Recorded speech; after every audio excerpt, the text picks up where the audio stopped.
반갑습니다. 12월 25일 월요일 큐티 스케치 시간입니다. 오늘 본문은 누가복음 2장 25절부터 38절까지의 말씀입니다.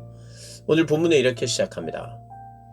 예루살렘에 시므온이라 하는 사람이 있으니 이 사람은 의롭고 경건하여 이스라엘의 위로를 기다리는 자라. 성령이 그 위에 계시더라. 오늘 본문은 메시아의 오심, 그리스도의 오심을 기다린 시므온 그리고 안나에 대한 이야기를 소개하는 본문입니다. 기다림. 누군가를 기다렸다. 인내가 필요한 거죠, 기다림은. 근데 그 누군가가 누구냐 하면 메시아입니다. 구원자. 근데 이 시므온은 나이가 많아요. 늦게까지 기다렸다는 의미예요. 누구를요? 메시아를.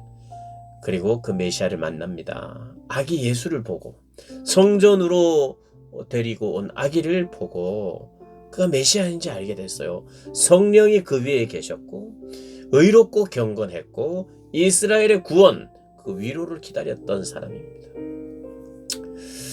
사실 의롭고 경건한 사람은 그냥 자기 혼자 내가 의롭고 경건해서 내가 알아서 수도원 같은 데서 그냥 홀로 그냥 살아가는 사람이 아닙니다.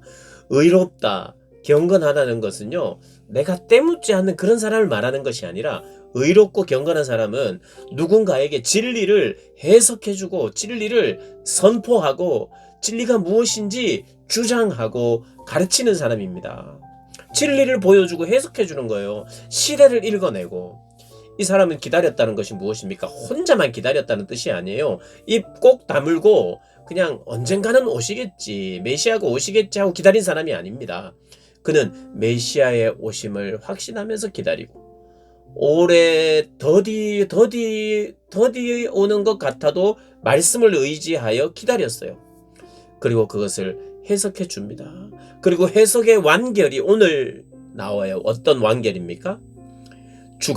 그가 주의 그리스도를 보기 전에는 죽지 아니하리라 하는 성령의 지시를 받았더니 성령의 감동으로 성전에 들어가매 마침 부모가 율법의 관례대로 행하고자 하여 그 아기 예수를 데리고 오는지라. 예수 오심을 만났어요. 성령의 인도대로. 그리고 그분을 안고는 하나님을 찬송합니다. 그리고 주제여 이제는 말씀하신 대로 종을 평안히 놓아주시는도다.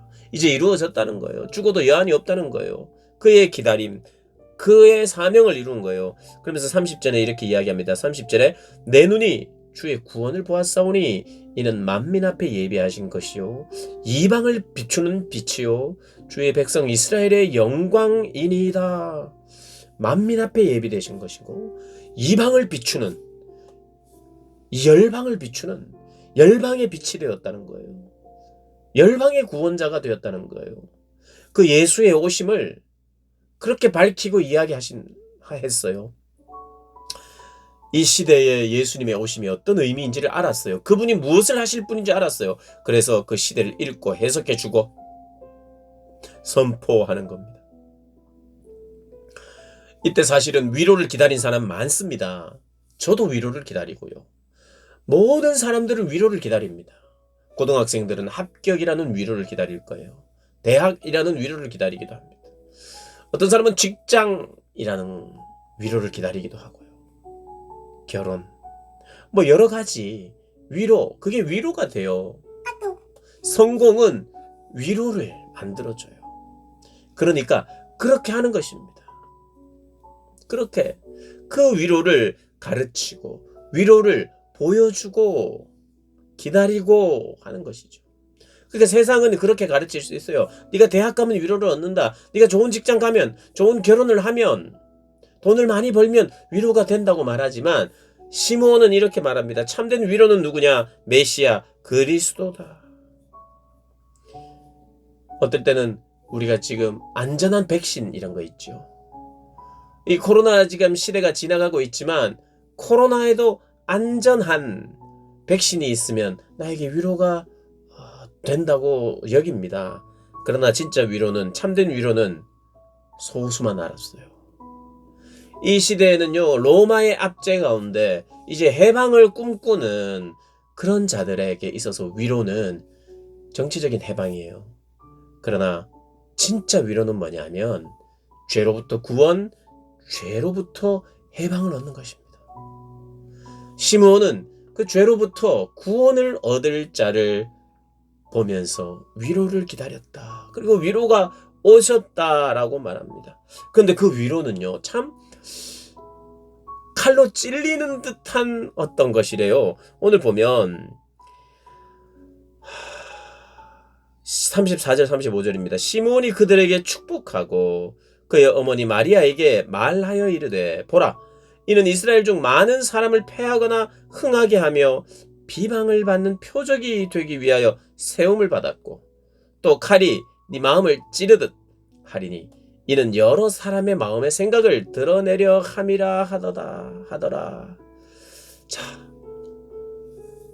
35절에 칼이 네 마음을 찌르듯 하리니 이건 무슨 말이냐면 예수님이 너에게 평안을 주러 온 것이 아니라 칼을 주러 왔다는 말씀을 하시거든요. 그러니까 우리 안에 잘못된 위로, 잘못된 기대 이런 것들을 도려내고 아파요. 나는 대학이 내 위로인데 나는 돈이 내 위로인데 이런 위로가 그건 근본적으로 우리를 위로할 수 없거든요.